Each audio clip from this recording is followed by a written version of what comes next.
manok sa silingan, ikaw at ilang hiniktan. Ang manok sa silingan, si Rickmar ipasangin lang. Ulit mo ka ba mo? Nakuwatan ko bata. Among silingan kintawon, nagyaw-yaw siya kahapon. Kay siya gikawatan, mga manok nga hiniktan. Wa niya nabantayan, gagikupoy na sa kawatan.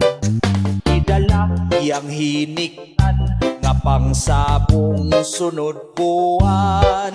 Ang iyahang gidudahan, si Apay Rickmar ang pangalan. Kay mauni bang giitan, sa kinawatay o hiniktan. Ang manok sa silingan, pirmirang makuhaan. Ang manok na giatiman, si Rickmar ay makasudan.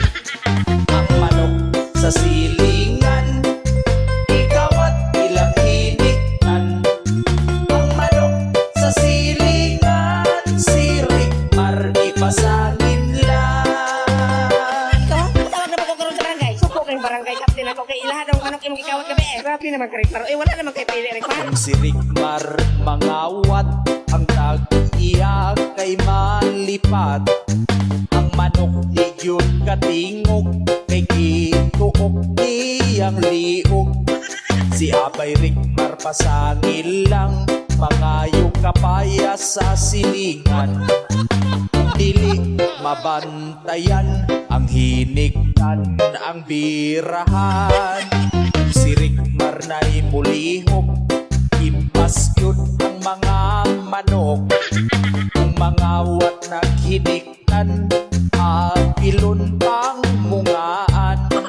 Si Apay Rickmar nga kawatan, lisod ni siya madakpan.